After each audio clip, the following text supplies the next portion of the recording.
Assalamualaikum teman-teman.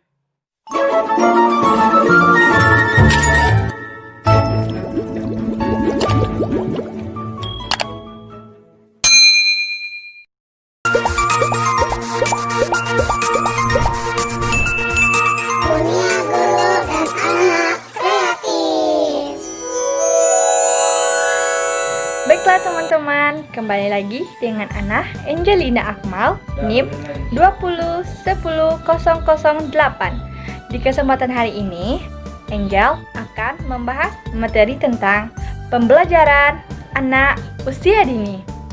Tetap stay tune ya. Baiklah teman-teman, sekarang kita masuk pada materi yang pertama. Materi yang pertama adalah pengertian media pembelajaran. Teman-teman pasti bertanya-bertanya kan, apa sih yang dimaksud dengan media pembelajaran itu? Sebelum kita tahu apa yang dimaksud dengan media pembelajaran itu, kita harus tahu dari mana sih kata media itu berasal gitu. Media berasal dari bahasa Latin dan merupakan bentuk jamak dari kata medium. Secara harfiah memiliki arti antara perantara atau pengantar.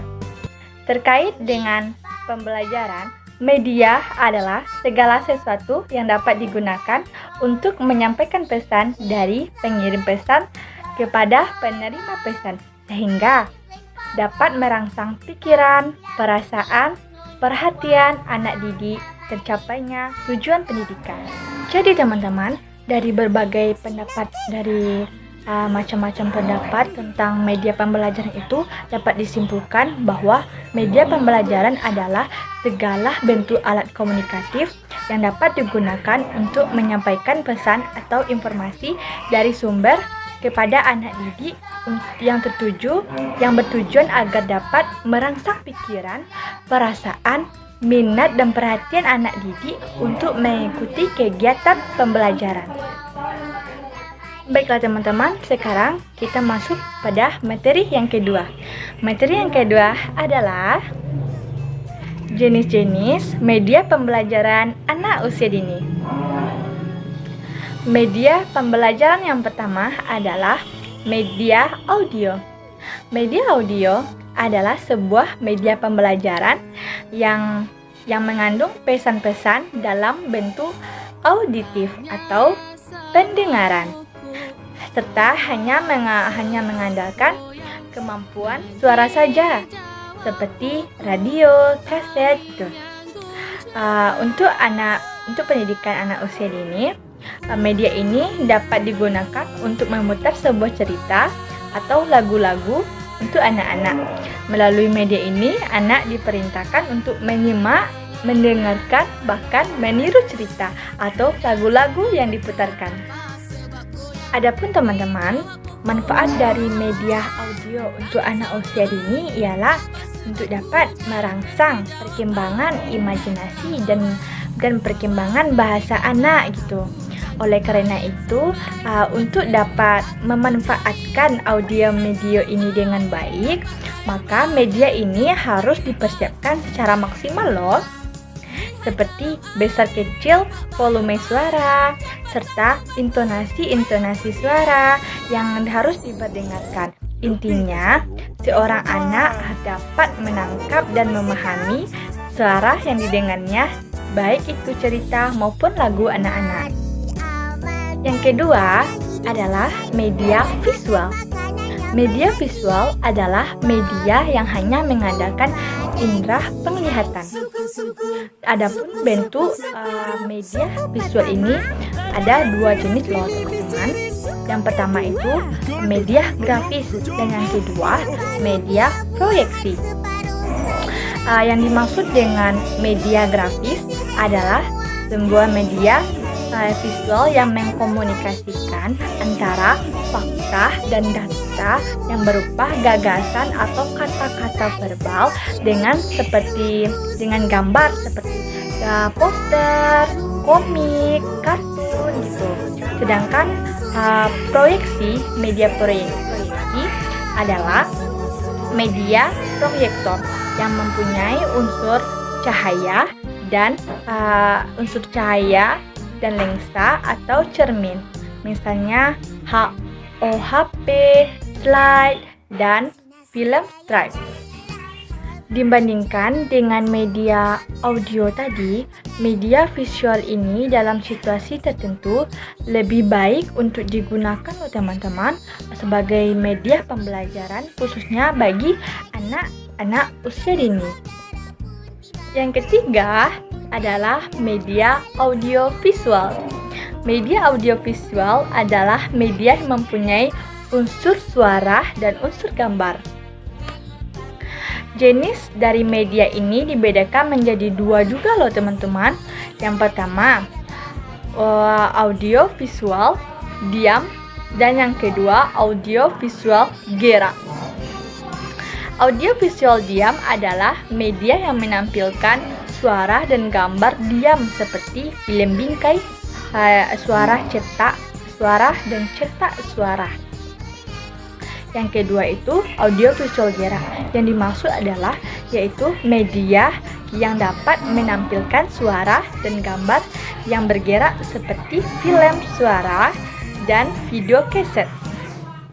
Teman-teman harus tahu juga ya, penggunaan alat peraga dalam kegiatan pembelajaran bagi anak usia dini ini hendaknya disesuaikan juga ya dengan kebutuhan anak serta berdasarkan pertumbuhan dan perkembangan alur dunia anak adalah dunia bermain.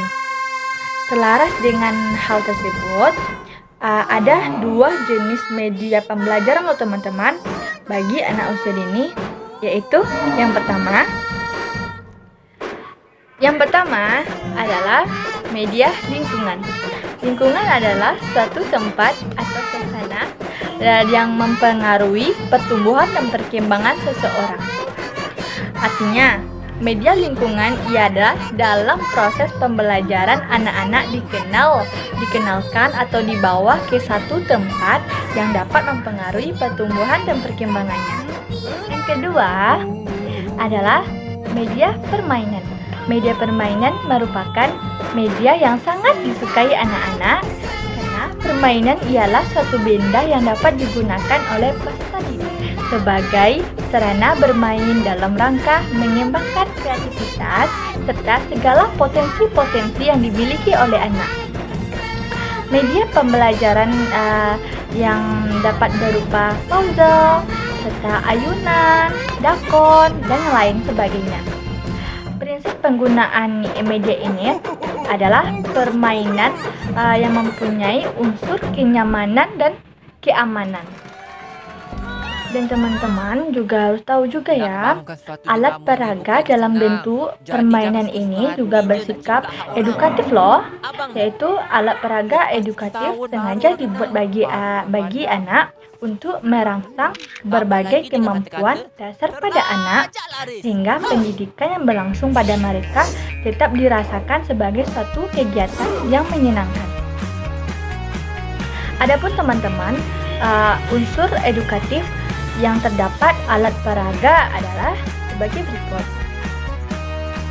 Yang pertama, unsur gerak motorik atau gerak fisik. Ialah unsur yang melatih kemampuan, daya tahan, kekuatan, keterampilan, dan ketangkasan anak. Yang kedua, yaitu afeksi atau perasaan.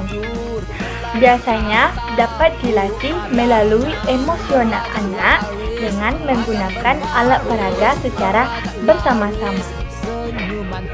Yang ketiga adalah kognitif atau kecerdasan anak. Yang keempat adalah spiritual atau budi pekerti. Unsur spiritual biasanya melibatkan kehalusan, kelembutan, dan semangat terdalam dari hidup seseorang. Yang kelima adalah keseimbangan atau kesempurnaan hidup. Ialah memiliki manfaat positif baik dalam jangka waktu pendek maupun panjang. Baiklah teman-teman, sekarang kita masuk pada materi yang ketiga. Materi yang ketiga adalah